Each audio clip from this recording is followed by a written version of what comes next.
puis à 600. La question, c'est ce que disait Oscar Wilde. Il disait, quand on lui demandait comment il s'était ruiné, il avait dit lentement au début, très vite à la fin.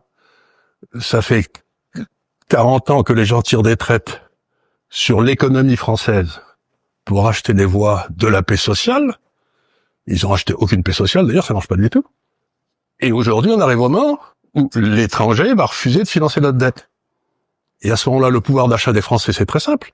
C'est ce qui crée la création de valeur, plus que l'État emprunte pour eux, les transferts.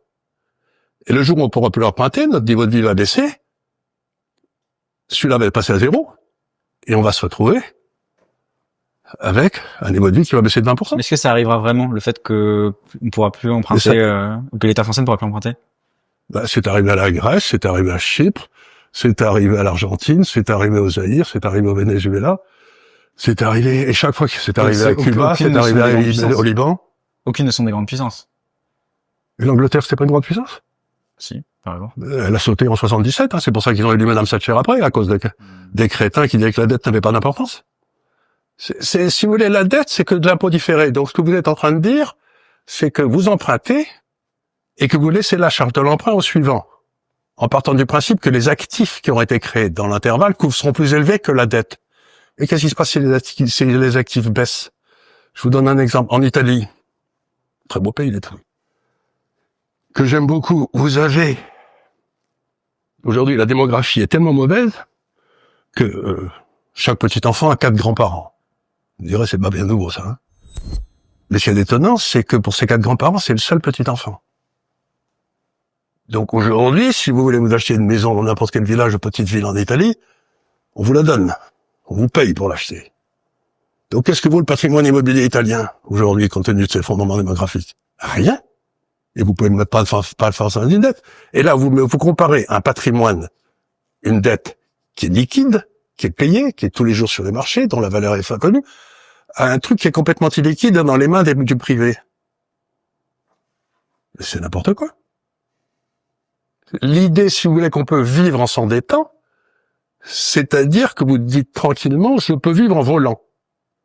Ce que disait Bastiat, qui est un grand économiste que j'aime beaucoup, qui écrivait un français merveilleux d'ailleurs, il disait, si vous voulez vraiment quelque chose dans la vie, il y a 2 choses que vous pouvez faire, il n'y a que 2. Vous pouvez soit travailler comme un fou pour l'avoir, hypothèse numéro 1, soit la voler. Et ce que disent ces économistes, c'est que c'est plus simple de voler. Ils ont raison. Et il disait Bastiat, si vous vous mettez dans une démocratie, si vous vous mettez suffisamment ensemble pour décréter que le vol est une bonne idée, à ce moment-là, vous pourrez voler. Et c'est ce qu'ils ont organisé. Ils volent. C'est du vol à la tire. Et ils s'en félicitent. Ils appellent ça la justice sociale. Et les gens deviennent de plus en plus pauvres. Parce qu'il y a de moins en moins de valeur qui est créée, parce que tous les gars qui sont capables de créer la valeur s'en vont. Moi, j'ai vécu 10 ans à Hong Kong. Quand j'étais à Hong Kong, il y avait 5000 Français. C'est bien. Aujourd'hui, il y a eu le changement de régime, etc. Et à Hong Kong, il y a 20 000 Français, tous chefs d'entreprise. Ils sont pas en France. Vous allez en Floride, il y a que des Gaulois. Vous allez à Londres, toute la City, dans tous les marchés obligataires, il y a que des Gaulois. Vous allez en Californie, il y a que des Gaulois.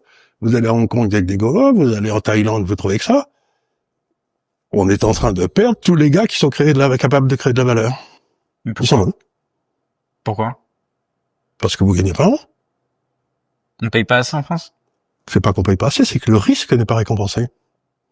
Vous prenez un risque essentiel quand vous êtes un entrepreneur. Vous risquez de sauter. À tout moment. Vous avez aucune garantie sociale. Il n'y a pas d'assurance chômage pour les entrepreneurs. Et quand vous regardez ce qui se passe en France, c'est pas difficile. Si vous gagnez 100 en tant qu'entrepreneur, vous avez du pot si vous en reste 40. Si vous avez gagné 100 à Hong Kong, il vous en reste 90. Donc vous pouvez réinvestir 2 fois plus vite. Donc en France, si vous gagnez, vous êtes un haut fonctionnaire, vous gagnez 100 000 euros. Vous êtes un employé A4 de chez L'Oréal, vous gagnez 100 000 euros. Vous êtes un entrepreneur, vous gagnez 100 000 euros.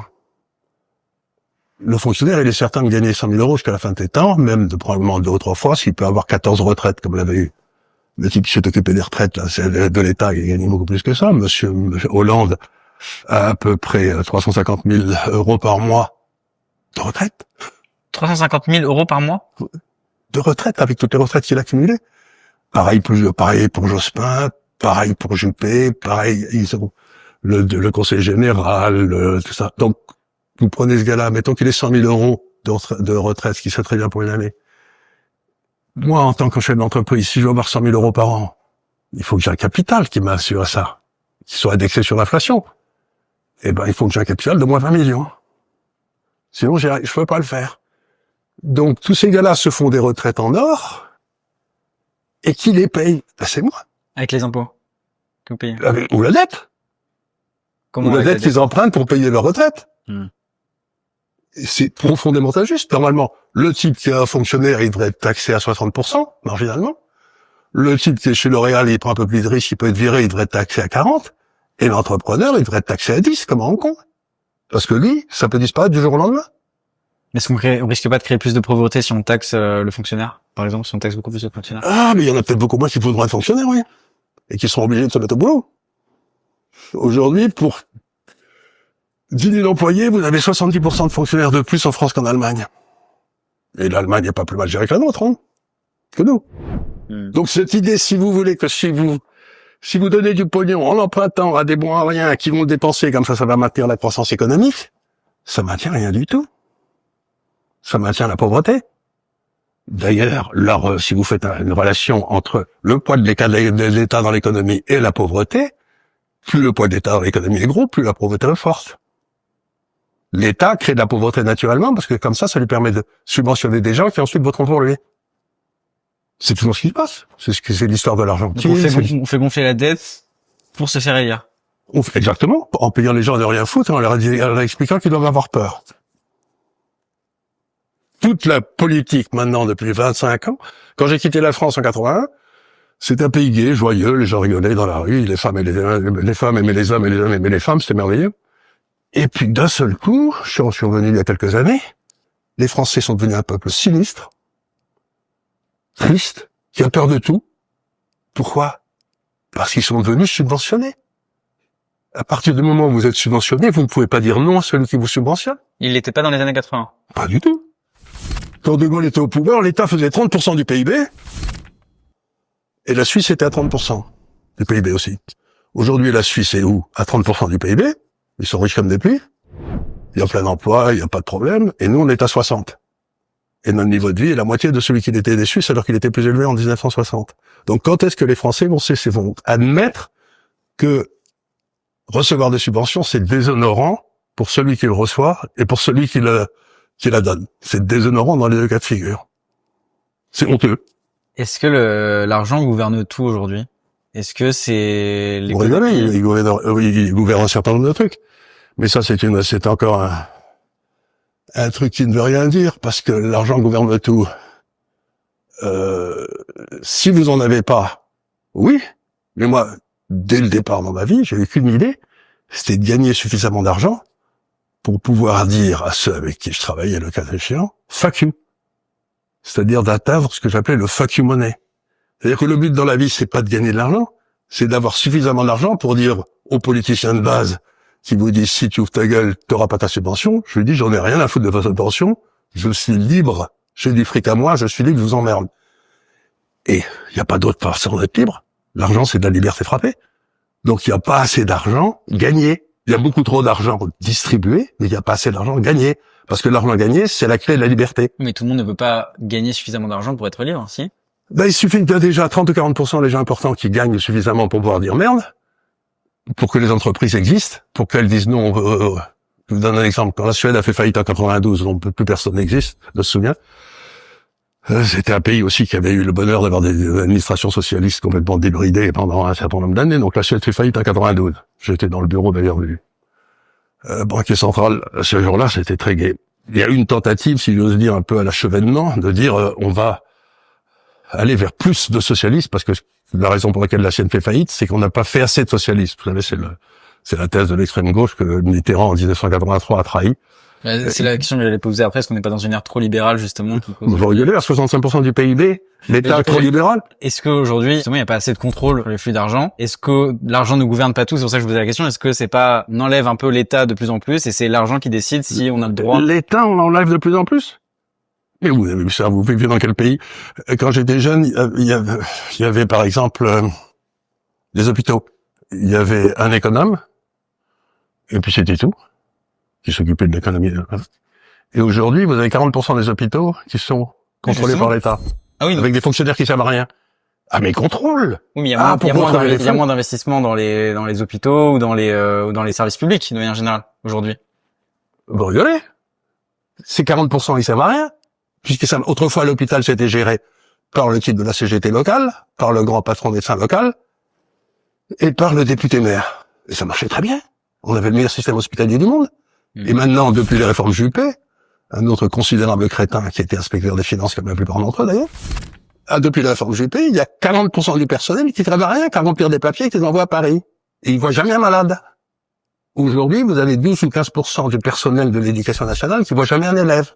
Et vous trouvez qu'on est trop libéral? Vous devriez aller un petit peu à l'étranger, hein, pour voir ce que c'est un pays libéral. Allez à Hong Kong. Tout marche. Les hôpitaux, l'école, les universités. Maintenant, dans leurs universités, ils ont des 20 meilleures universités du monde. Et on paye 17% d'impôts. Et tout marche. Il n'y a pas plus de gens, je pose la question parce que je connais pas la situation de Hong Kong, il n'y a pas plus de gens qui vivent sous le seuil de pauvreté à Hong Kong qu'en France? Bon, il n'y a pas d'assurance chômage.